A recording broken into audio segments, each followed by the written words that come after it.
Hello, hello. As you notice, I don't have anything hanging up back there because today's going to be a little bit of a different subject.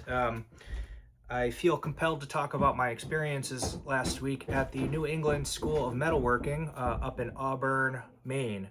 And I wanted to talk through this while it was all fresh and share a little bit about my experience up there and what I learned if you're considering taking a blacksmithing course in particular. Uh, one reason I started this channel, I have a lot of interests, um, and as I kind of go through the wardrobe stuff, which has been a lot of fun, talking about some interesting brands. As we get into the warmer months in particular, I want to switch to some more woodworking content and just a little bit of just other projects that I'm working on and fun things like that. So I've had a bucket list item, if you will, to learn a little bit about blacksmithing. And my awesome wife got me a class to go up and train up in Maine for a 4-day intro to blacksmithing class, and it was a lot of fun. So let's talk about it. So first, I'll just say administratively and my experience with the whole getting ready for the class, showing up, and the week of the class and leaving, like everything went super smooth. His name's Derek. He runs a really tight ship. Great guy, very, very knowledgeable, obviously about metalworking, but just the way that he runs the school, very well organized and, nice, serviceable facilities. The shop was like mint clean and organized. And overall, like the administrative side of attending worked out very well. Communications were great, and overall really happy with it. I did stay in the dorm there, so my thought was I want like the whole 24/7 experience. That's kind of been how I've trained elsewhere. So I stayed in the dorm, met a couple really cool folks that were also taking a class and staying in the dorm, and spent a little extra time with them. So that was a lot of fun. If you are going to stay in the dorm, first I would say shared bathroom and shared bunk, possibly. I lucked out. I had a room to myself. I'm kind of thankful I did, because the person who was rooming with me would have had to put up with my nighttime sounds, if you will. I actually brought earplugs to give to my roommate in case they did, but thankfully no one had to listen to me snoring, of which I did a fair amount because I was beat at the end of every night. But again, the dorm was really nice. Just be prepared to possibly share a room and share a bathroom. No big deal. I kind of look at it like it's like a camping trip. I'm going to summer camp, doing blacksmithing, hanging out with people. I wanted that experience. But otherwise, just sharing that out loud. So one other thing I'll talk about is prep. I'm not by any stretch in amazing physical shape. I've been trying to like really get back into the shape that I want to be in and get my strength up and my endurance up. To prep for this class, I've been doing something for the last 2 months that I thought was really helpful, in addition to just some general workouts. And that was, they're called Captains of Crush, and they're hand grippers. And my thought was, if I'm going to be swinging a hammer all week, I don't want to tear my hands up, and I don't want to have like limits on what I can do just because my fingers and my hands weren't ready for it. So I spent 2 months very consistently, and I kept them at work, and I'd be on meetings, and I have several different strengths. So I had a little training program for my hands where I was gripping different grips, both sides, not just your hammer hand, because you're holding with your left hand. So I did a lot of grip work, and I also, because the grippers have this like knurled finish, I was purposefully grinding my hands into them and like trying to tear my hands up a little bit, so that when I took a class, I would hopefully not go 30 minutes in and get a blister, which is quite likely if you've never swung a hammer before and haven't prepped. So just a quick thought, again, I just want to tell you what I did. I came out with like almost a blister here, but that was it. Everything, just doing the prep really paid off because I didn't have problems with my hands. And I didn't have problems with my fingers and my hands getting too tired to hold the tools and do the work. So food for thought. The Captains of Crush are like $30, I think. So, but there's a lot of gripping implements that you can do. But I think it's money well spent. If you're going to invest in a week in a school of swinging hammers, think about some prep in your hands and your forearms by doing some grip training. I think it'll pay off. Yeah. Oh, also for the grips, if you do Captains of Crush, I have the T, the 0.5, the 1, the 1.5, going up to 2.5. Most of my prep work was in the 0.5 to 1.5 range. Like I wasn't going super crazy heavy. I was going for volume. So I did a lot with the lighter reps. I've maxed out and squeezed the 2. But, you know, I was more just doing the lower end of the spectrum to get ready. So let's talk about what we learned. This class focused on the 7 fundamental processes. I am probably going to mess up this video because, again, I knew nothing about blacksmithing when I walked in. So the first day we did propane forge because we really wanted to learn the fundamentals of working an anvil and working with steel. The other 3 days we did coal. Personally, I gravitated towards the coal. I really like running the fire. You know, I barbecue, I run pits. I have a wood stove upstairs. I'm constantly tending fires. So the coal, I felt like my experience working with fire translated pretty well to running the coal. But they both have advantages and disadvantages, and one is not inherently better than the other. Coal is definitely fussy, and you can burn your steel and all kinds of other things, dirtier, blah, blah, blah. So they both have ups and downs. I'm probably going to buy a gas forge pretty quick because you don't need a lot of infrastructure to start. Just get the forge and, you know, you can start hammering away.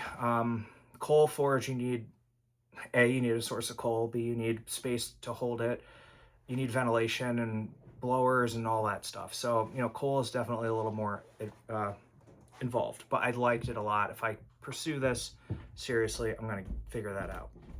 So let's talk about what we learned. I'm going to take you through my projects. And again, I am 4 days into my knowledge of blacksmithing. I'm going to make a lot of mistakes when I talk about this, but hopefully it just gives, you know, again, I'm not here to like tell you how to blacksmith. I'm here to tell you a little bit about what I learned, and I'll take you through the projects in order, just so that you have an idea of like what to look for or expect out of a blacksmithing class, particularly one that's like a 4-day, multi-day where they, you know, you spend some time doing it. I did really like the format. Admittedly, by the afternoon of the 3rd day, I was like pretty physically and mentally tired. I'm not used to standing on concrete all day, 9 hours a day, etc. But, you know, just tough it out. So this was the first thing that we did, hooks. And if you do go to like an old, you know, historical, whatever, a lot of times that's what they're demoing is hooks. And, you know, again, they're really nice. Like the output is great. And they're, you know, a good thing that you can crank out quick and show people. So the hook had 3 of the 7 processes. So the first thing that we did, I'm bringing it in close, is we tapered. So this was all square stock, and then we tapered down to a point. You know, we had probably a 2-inch taper. So that was drawing, the first process. And the second thing we did was bending. So we bent the little hook, and then we flipped it over and hammered on that and bent the big bend there. So there's 2 processes. The third thing we did was twist. So we took it, got a big heat in the middle, and then stick it in the vise and then twist it with a twisting wrench. And the thing that you look for with twisting, which I didn't know how fussy these can be, is consistency over distance. And the way that we did this was if it was twisting, like if this part was twisting too much, we actually would squirt it with cold water so it would make it more resilient, and then we would keep twisting. So when you see consistent twists, that means job well done. When you see twists that are like tight and then loose, something went wrong probably. And I did a lot of that. I'm only showing like a few of the pieces that I made. I had a lot of mistakes that, you know, the twisting did not go very well. So that's the first thing that we did. The second thing that we did, and I'm not going in perfect order, but we learned how to spread. So another process, spreading, and what we had to do with this is lay the steel, if you can imagine the anvil edge here, and then do half face hammer blows on top to build what's called a shoulder. And then you lay it flat on the anvil and hammer on this to spread. And so this is, I called it a tab, but it's basically, the part that you put a hole through to hang it up.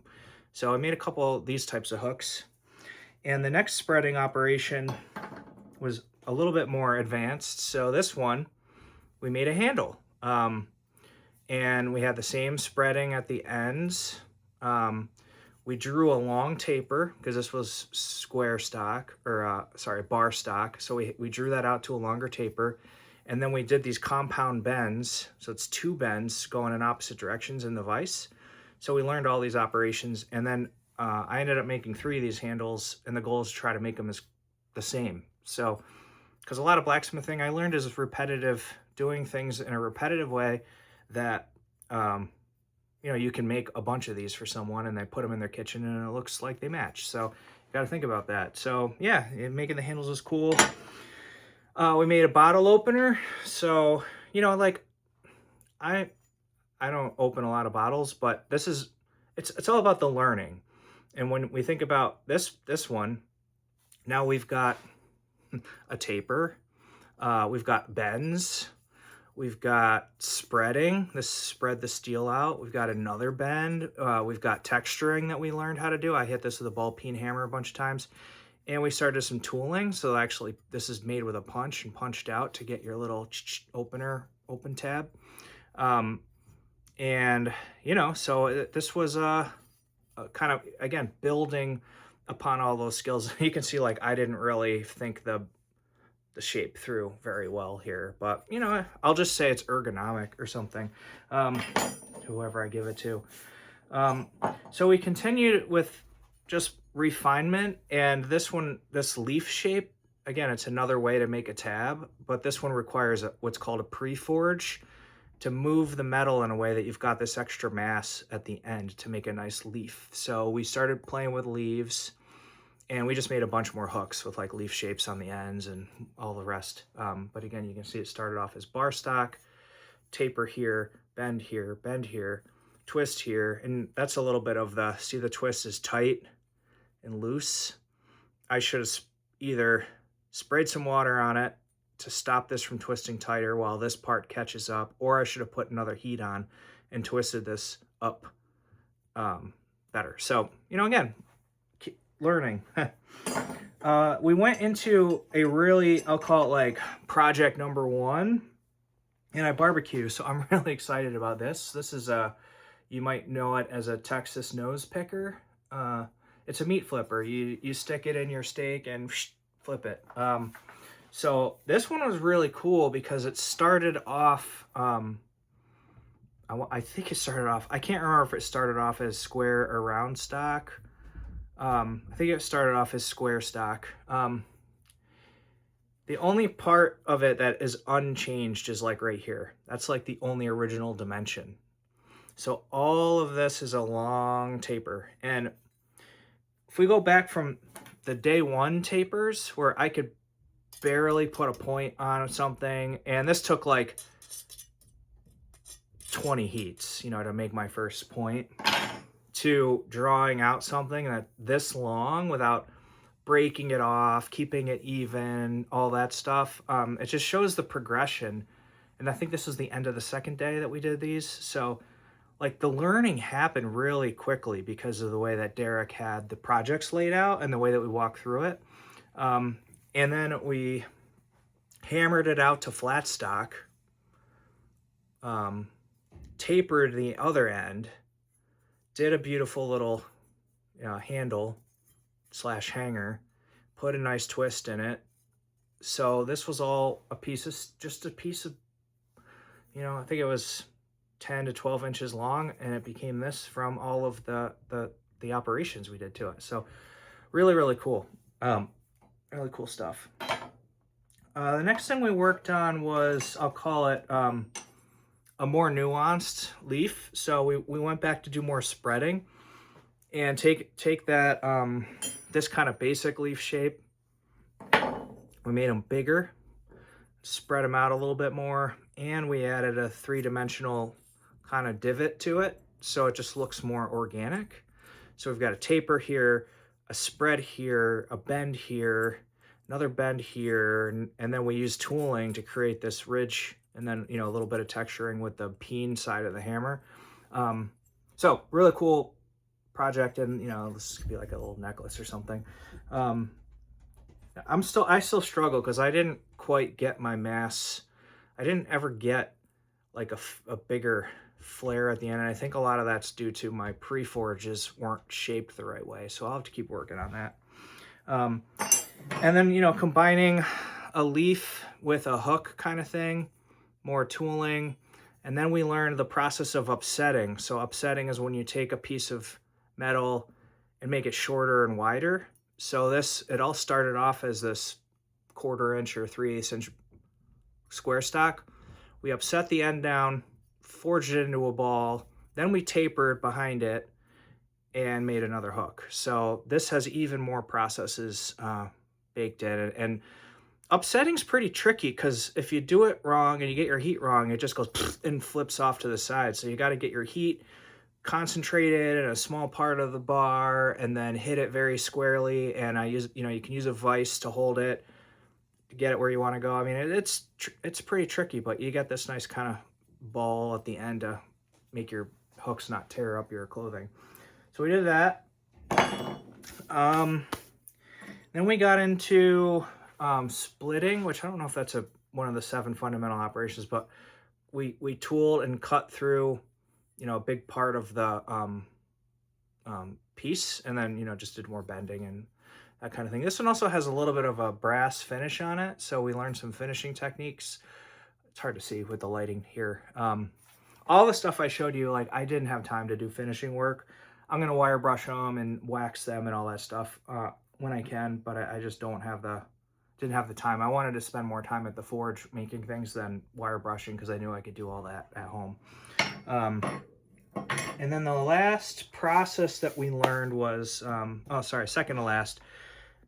And I don't know if this is a fundamental process, but we learned what's called drifting. So take a piece of metal, put a hole in it, and then drive a drift, it's called, into it, and it kind of spreads that little hole out into a circle. Then we flattened it, and again, I got yet another bottle opener variant. I made this one an inverse, so it's like the low profile. You can hold it like this and pop them off instead of using the big handle. This could like fit in your pocket or hang on your belt loop or whatever.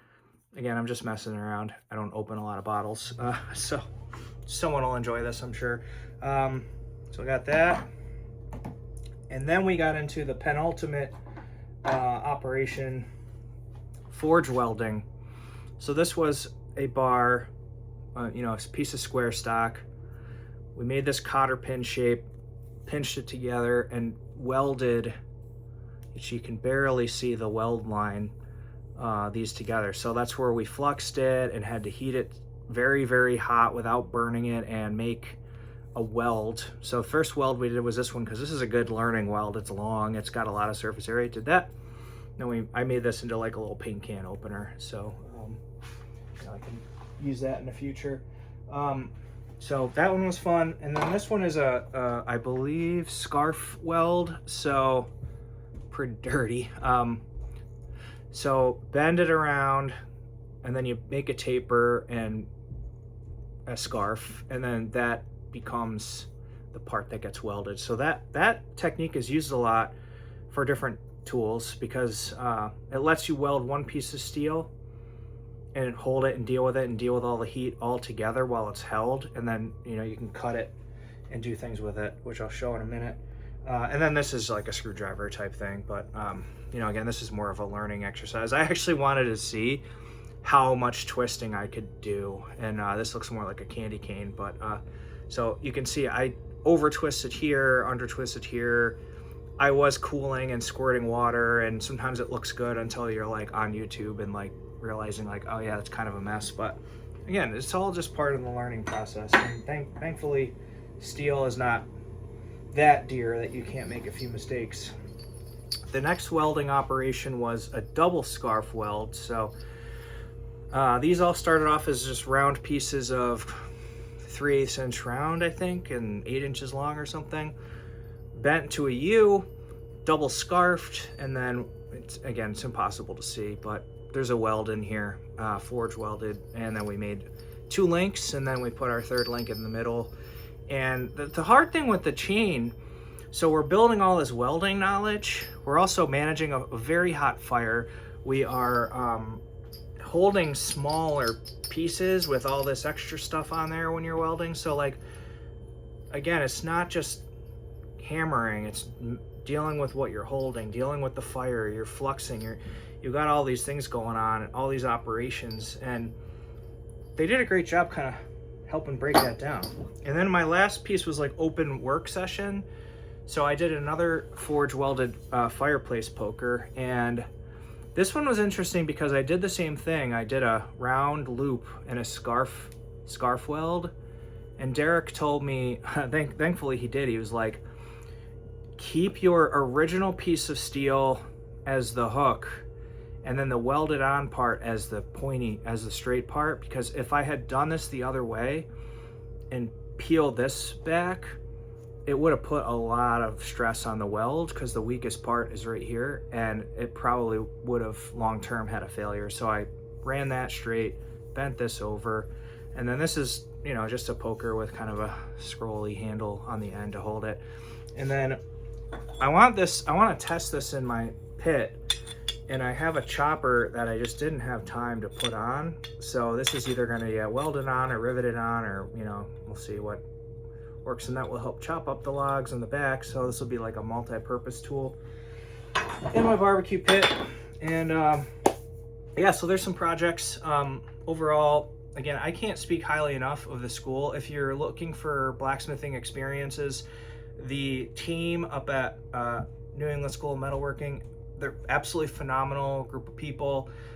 Instructor was great. If you have the opportunity to work with Derek, he just loves blacksmithing so much that it got me just excited, like seeing how excited he was about it.